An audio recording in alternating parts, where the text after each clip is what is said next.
तो बायंसी की बात करें, बायंसी है क्या सुनिए।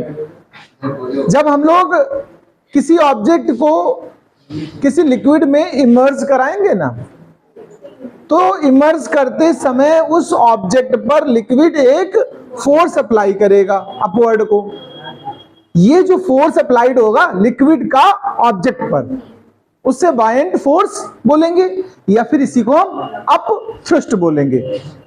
जैसे आप एक्टिविटी के तौर पे कर सकते हो, एक प्लास्टिक का मग लेना और टब में वाटर फिल करना पूरा, और उसमें उल्टा करके उसको डिप कराना, तो आप फील करेंगे ऊपर की तरफ एक फोर्स अपीयर हो रहा है, वो बाइंड फोर्स है। तो हम कहेंगे डेफिनेशन वाइज अगर बात करें, कहेंगे when any object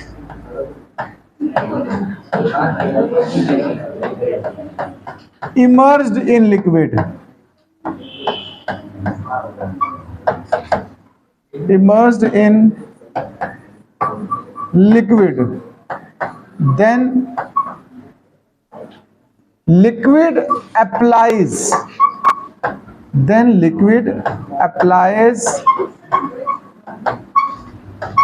a force, liquid apply a force on that object along upward.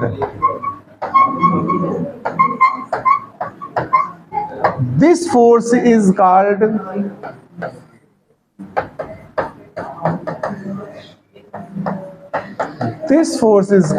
buoyant force. This force is called buoyant force or upthrust force. And this phenomena is known as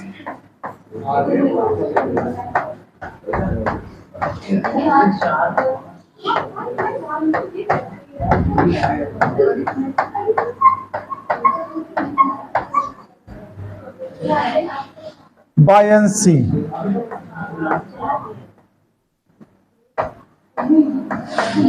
ये definition note कर लें।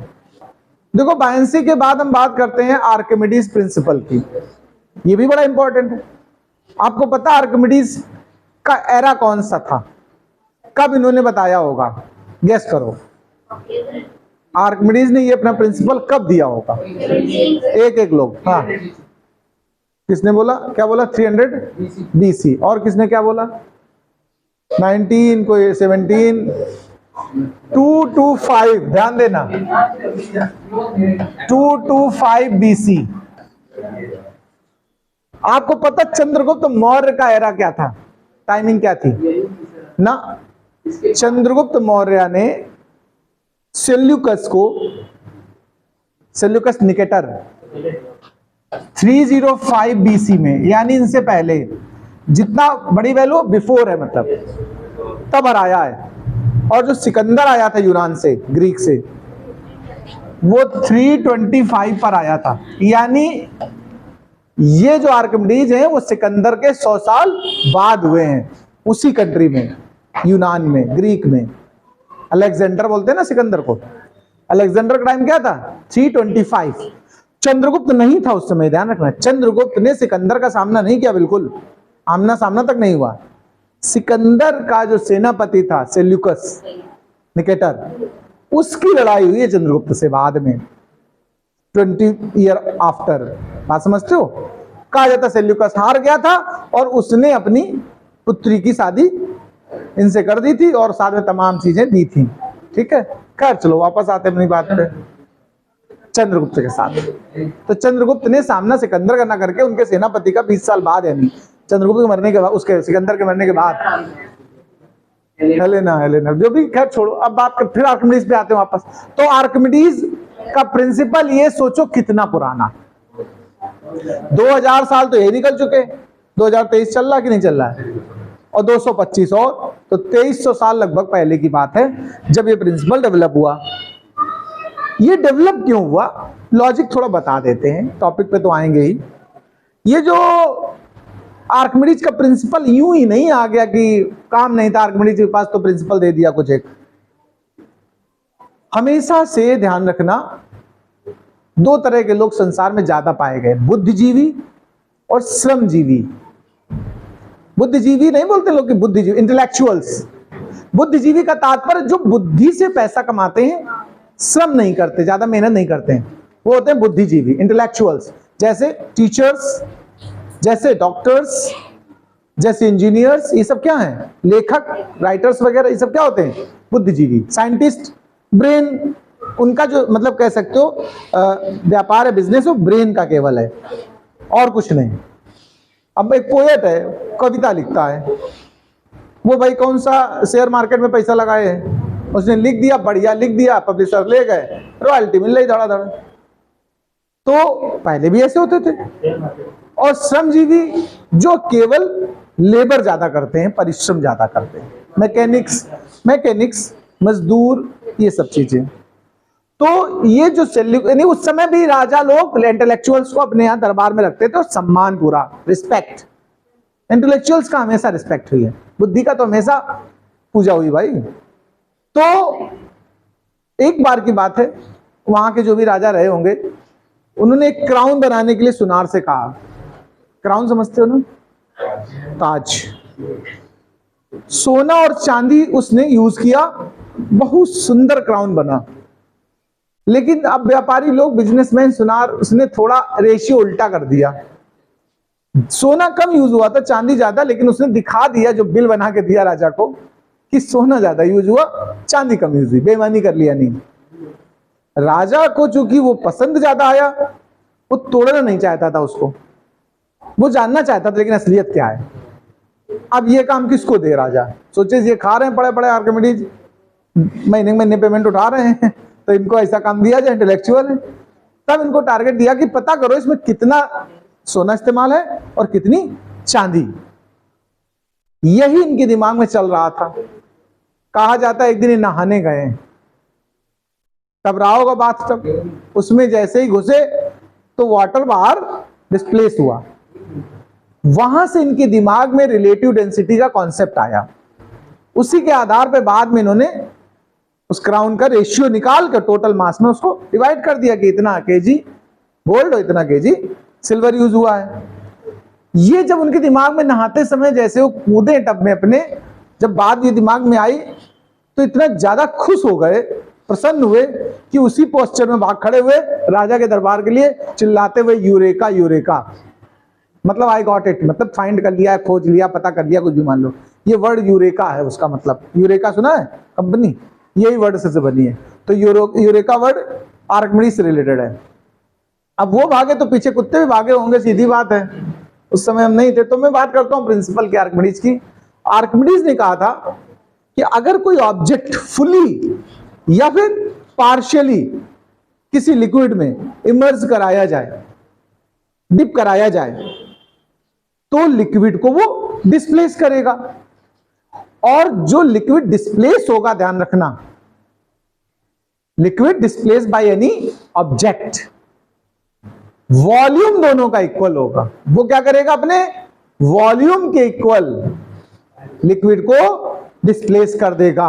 भाई plastic का मग लो, volume ज्यादा होगा कि नहीं होगा? उसको डुबो तो ज्यादा पानी डिस्प्लेस करेगा। उतने वेट का कोई दूसरी चीज डालो तो कम डिस्प्लेस करेगी। मास बराबर हो सकता है, वेट बराबर हो सकता है, लेकिन जो डिस्प्लेसमेंट वाटर या लिक्विड का हो रहा है ना, वो वॉल्यूम डिपेंडेंट है। तो इसको कुछ इस तरह स्टेट करेंगे, हम कहेंगे व्हेन एनी ऑब्जेक्ट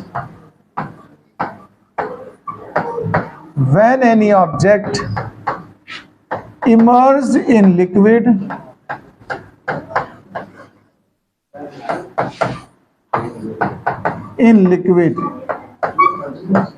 partially और wholly, होल का मतलब वहां फुल्ली कह सकते हो, कंप्लीटली भी कह सकते हो, partial, wholly, then total. Completely लिख देता हूं मैं इसकी जगह, बोलने में थोड़ा अच्छा नहीं लग रहा, होली, पार्शियली और टोटली, ठीक है। Then it displaces the liquid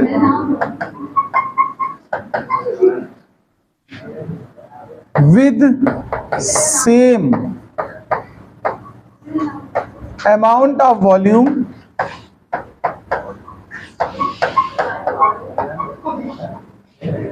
that emerged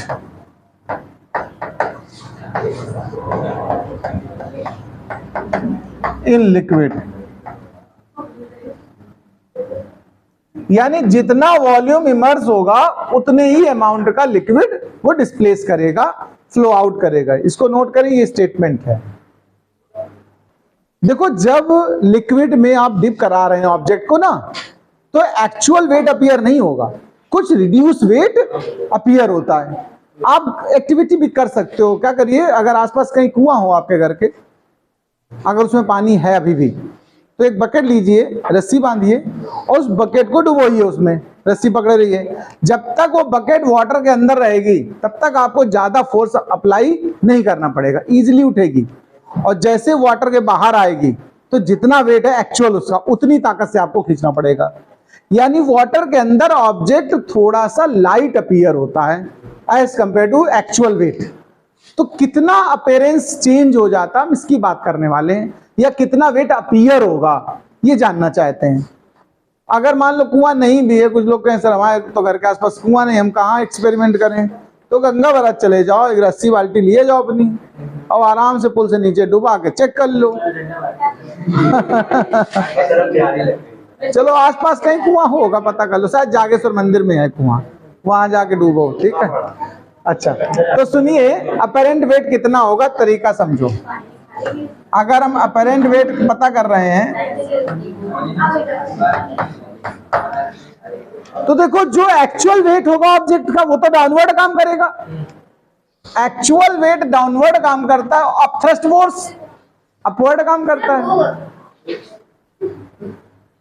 तो अब हम अपरेंट वेट की बात करें। एक्चुअल वेट सुनो, वो ऑब्जेक्ट का है ना, ऑब्जेक्ट की डेंसिटी कुछ और होगी, और जिस लिक्विड में डुबोया है तुमने उसकी डेंसिटी कुछ और होगी। भाई जैसे वाटर में सपोज करो स्टील की बाल्टी तुमने डुबो दी, तो जो ऑब्जेक्ट है वो स्टील से बना है, उसका हम डेंसिटी को कुछ और सिंबल दें, और वाटर की डेंसिटी को सिंबल कुछ और दें। जैसे मैंने सपोज करो जो मटेरियल बना, यानी जो ऑब्जेक्ट है आपका, वो देखो वेट यानी मास होता है एक तरह से। वेट क्या होता है, मास ही तो होता है। मतलब वेट मतलब एमजी होता है कि नहीं होता, बताओ। और ये अपथ्रस्ट फोर्स है। देखो ऑब्जेक्ट का मास जो होगा वो वॉल्यूम इनटू डेंसिटी होगा कि नहीं होगा, बताओ। और इसकी डेंसिटी को हमने सिग्मा लिख दिया। क्या लिख दिया, वॉल्यूम इनटू डेंसिटी, और जी तो पहले से। अपथ्रस्ट सुनो, मैंने बोला अपथ्रस्ट मतलब होता है, आर्किमिडीज प्रिंसिपल से अगर हम बात करें तो जितना वॉल्यूम डूबेगा उतना ही वॉल्यूम लिक्विड का डिस्प्लेस होगा कि नहीं। वॉल्यूम दोनों का सेम रहेगा। देखो जो आपने डुबोया है ऑब्जेक्ट, उसका जो वॉल्यूम है वही वॉल्यूम का लिक्विड डिस्प्लेस करेगा। अब जो लिक्विड डिस्प्लेस हुआ, अगर उसका वेट पता करो तो वॉल्यूम ये ले लोगे, लेकिन डेंसिटी किसकी लोगे, लिक्विड की, तो उसका सिंबल कुछ और ले लो, रो ले लिया हमने। और बाद बाकी ग्रेविटी तो सेम ही काम करती है।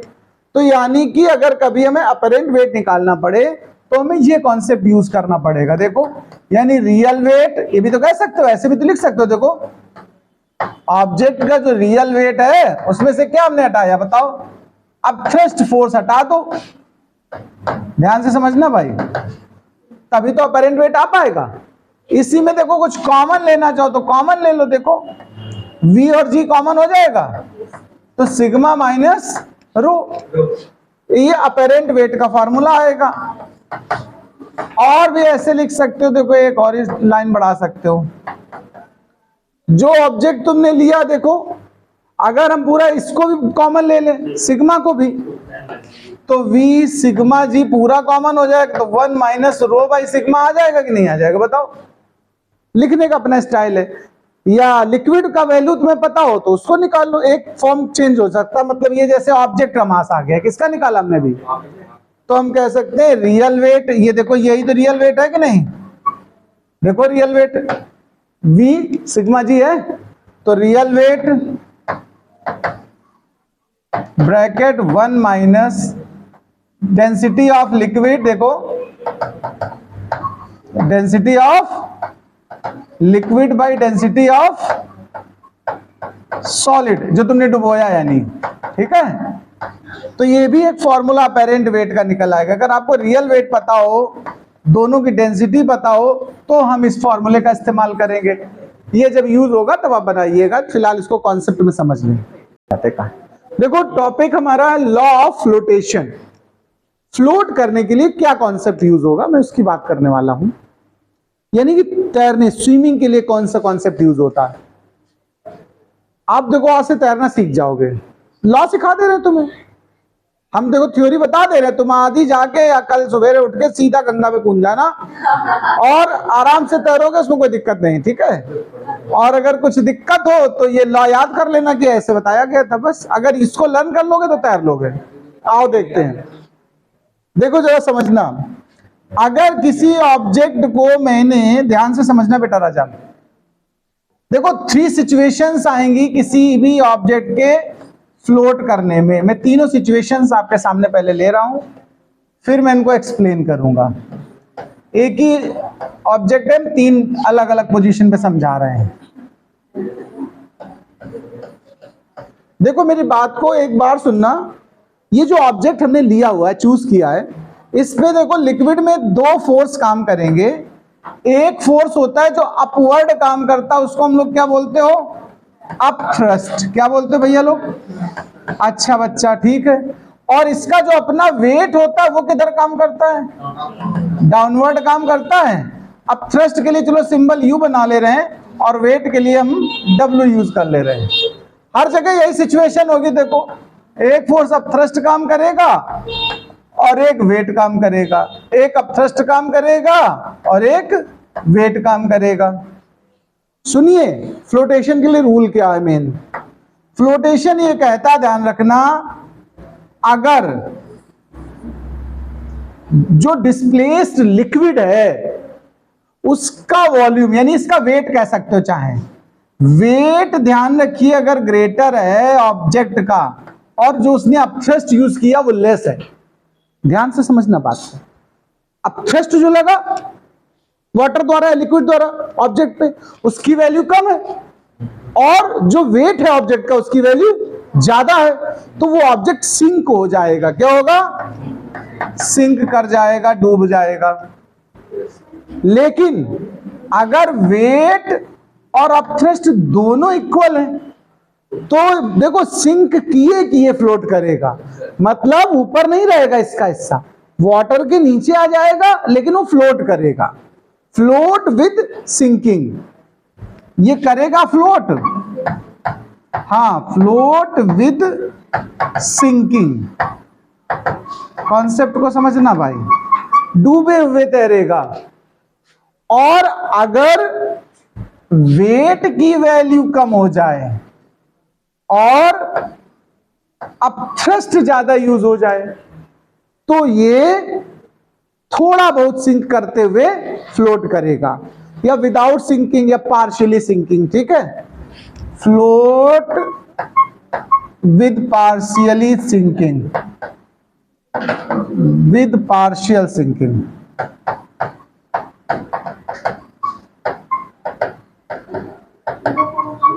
ये रूल है, यही जो रूल है, ये तीनों कॉन्सेप्ट जो मिलकर के, इन्हीं को बोलते हैं प्रिंसिपल ऑफ फ्लोटेशन। कैसे इसको स्टेट अगर करें, हम स्टेटमेंट बनाएं, तो हम कहेंगे when the upthrust force applied by displaced liquid is greater than weight of the object, then the object can be float. ठीक है, यही बात हमें स्टेटमेंट वाइज डायग्राम बना के बाद में लिखनी है। कैसे लिखनी सुनिए जरा। When upthrust force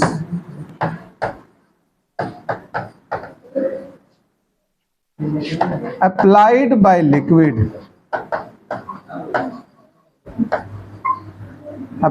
liquid is greater than weight of the object.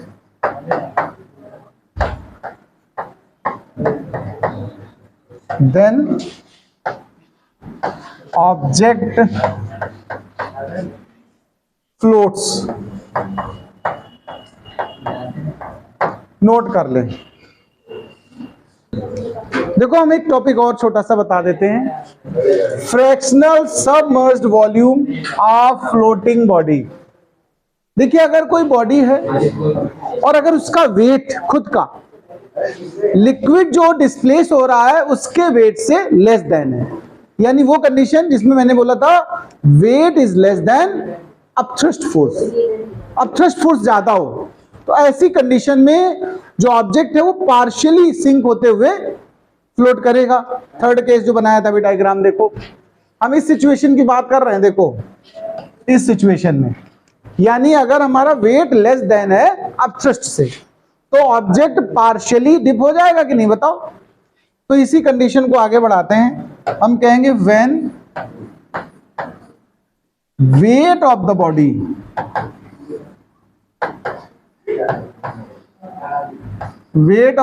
Less than upthrust force,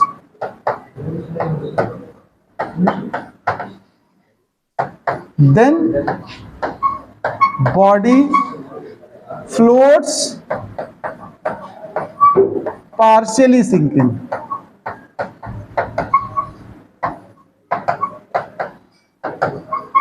अच्छा, ऐसी सिचुएशन में अगर मैं बात करूं कि सपोज करो कोई ऑब्जेक्ट है जिसका टोटल वॉल्यूम v है और उसमें से v डैश हिस्सा उसका सबमर्ज्ड है, सिंक कर चुका है। हम लेट कर ले रहे हैं कोई object, let v is total volume of any object and v dash is sinking volume। अच्छा एक बात समझना, मैंने बोला था जितना वॉल्यूम डीप कर जाएगा, अंदर मर्ज्ड हो जाएगा, उतनी ही वॉल्यूम के इक्वल लिक्विड डिस्प्लेस होगा। ये जानते हो कि नहीं जानते हो बताओ। तो कोई भी ऑब्जेक्ट जो लिक्विड डिस्प्लेस करेगा, ध्यान रखना, वो अपने डूबे हुए हिस्से के उसको, लेकिन उतने ही हिस्सा उसके टोटल वेट को बैलेंस कर ले रहा। जहाज वगैरह में क्या होता है, क्या पूरा जहाज डूब के चलता है क्या?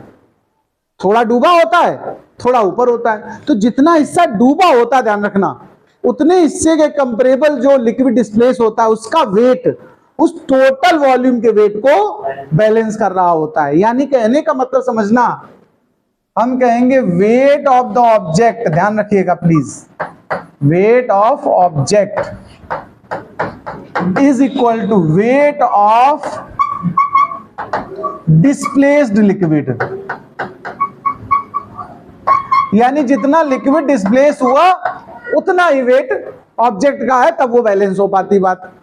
अच्छा, अगर हम वेट ऑफ द ऑब्जेक्ट निकालें तो मास इंटू डेंसिटी और जी मल्टीप्लाई, मतलब वॉल्यूम इंटू डेंसिटी और इंटू में जी, यही तो वेट होगा कि नहीं बताओ। mg होता वेट, वॉल्यूम ले लिया हमने ऑब्जेक्ट का v total volume, density object की रो ले ली, कोई सिंबल देना, रो सिग्मा जो आप चाहो, हमने रो ले लिया, g इज इक्वल टू, अच्छा जो लिक्विड डिस्प्लेस किया अब उसका वेट निकालते हैं। तो लिक्विड कितने हिस्से से डिस्प्लेस हुआ, जितना हिस्सा सिंक कर चुका है। ऑब्जेक्ट का जितना हिस्सा डूबा था वो वॉल्यूम यूज करोगे, लेकिन डेंसिटी लिखोगे तुम किसकी, लिक्विड की। ये इस बार हमने सिग्मा लिक्विड के लिए, पिछली बार हमने शायद रो ली थी, बदल लेते हैं, अभी बदल लेते हैं सिंबल जिससे ज्यादा डिसिमिलर ना हो। इस तरफ सिग्मा लिख दे रहे हैं, इस तरफ रो लिख ले रहे हैं। और जी ऐसे होगा कि नहीं बताओ। यहां से हम लोग क्या कह सकते हैं, देखो एक रेशियो बना देंगे, जी तो कैंसिल ही हो रहा ना, तो v डैश बाई वी अगर निकालें, देखो v dash by v is equal to sigma by rho आ जाएगा। इससे क्या पता चला, देखो जरा, volume of submerged part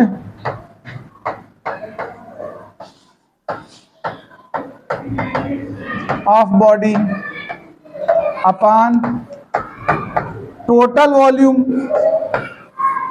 of body,